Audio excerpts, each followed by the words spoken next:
চোর অভিযোগে পুলিশ লকআপে মারধরের পর অসুস্থ হয়ে মৃত্যু হয় যুবক আবু সিদ্দিক হালদারের। এই ঘটনায় দোষী পুলিশ অফিসারদের শাস্তির দাবিতে শুক্রবার ঢোলাহাটে প্রতিবাদ সভা করল আইএসএফ। এই সভায় প্রধান বক্তা ছিলেন আইএসএফ বিধায়ক নওশাদ সিদ্দিকী।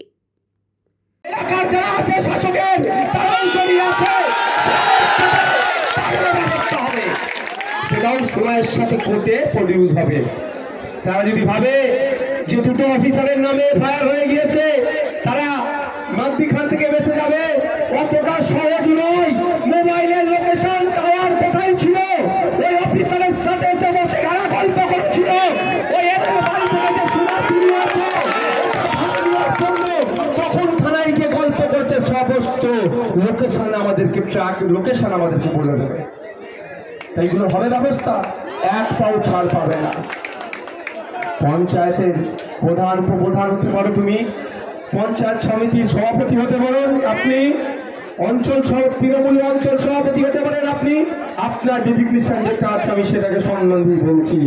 আপনি ওই রাজদীপ বাবুর সাথে এর কি বলে ওটাকে ভাগ বটরার জন্য যে আলোচনা করেছিলেন, কখন থানায় গিয়ে সে বকরার জন্য যে আলোচনা করেছেন সেটাও কিন্তু আমাদের কাছে জানা আছে এবং সময়ের সাথে সাথে সেটা আমরা কোর্টে প্রোভাইড করব। এদিন সভা শেষে সাংবাদিকদের মুখোমুখি হয়ে বিধায়ক নওশাদ সিদ্দিকী রাজ্য পুলিশের ওপর ক্ষোভ উগরে দেন। আমরা অলরেডি কোর্টে গিয়েছি, কোর্ট ডাইরেকশানে দ্বিতীয়বার পোস্টমর্টম হয়েছে। প্রথমবার যে পোস্টমর্টম হয়েছে প্রোটোকল মেনটেন করেনি, প্রপার প্রোটোকল মেনটেন করেনি।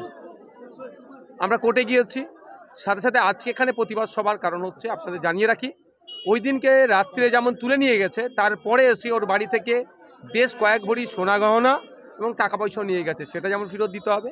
এবং আপনারা অবাক হয়ে যাবেন শুনলে, যাদের এফআইআর অলরেডি নাম নেমড হয়ে গেছে তাদের এখনও প্রশাসনের পক্ষ থেকে অ্যারেস্ট তারা করছে না কেন, তাদেরকে এখনও গ্রেপ্তার করছে না কেন? সেই দাবির সাথে সাথে এখানে আমাদের কাছে খবর আসছে ফেক সিআইডি সেজে বাড়িতে এসে ভয় দেখাচ্ছে, চমকানোর চেষ্টা করছে। যখন আইডি কার্ড চাওয়া হয়েছে আর আসছে না। যারা এই ধরনের চমকানোর চেষ্টা করছে, এক কথায় যারা দোষী তাদেরকে বাঁচানোর চেষ্টা হচ্ছে, এটা মেনে নেওয়া যাবে না। সেই জন্য আজকে এই প্রতিবাদ সভা। প্রতিবাদ সভা এখানে সীমাবদ্ধ থাকবে না। এই প্রতিবাদ সভা রাজ্যের বিভিন্ন জায়গায় যেমন ছড়িয়ে পড়বে, যদি প্রশাসন দায়িত্ব নিয়ে ওই সমস্ত যারা খুনি অভিযোগ যাদের নামে আছে তাদেরকে গ্রেফতার না করে, তাদের বিরুদ্ধে যথাযথ ব্যবস্থা গ্রহণ না করে, তাহলে কলকাতাতে অবশ্যই আছড়ে পড়বে এই প্রতিবাদ সভা। যদি প্রশাসন উপযুক্ত ব্যবস্থা না নেয়, আন্দোলন কলকাতায় আছড়ে পড়বে।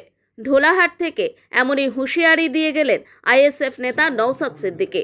আইএসএফের চেয়ারম্যান নওশাদ সিদ্দিকী এবং রাজ্য সম্পাদক বিশ্বজিৎ মাইতি সহ এদিন প্রতিবাদ সভায় উপস্থিত ছিলেন রাজ্য ও জেলা আইএসএফ নেতৃত্বগণ। ঢোলাহাট থেকে লতা পুরকাইতের রিপোর্ট, নিউজ দিগন্ত বার্তা।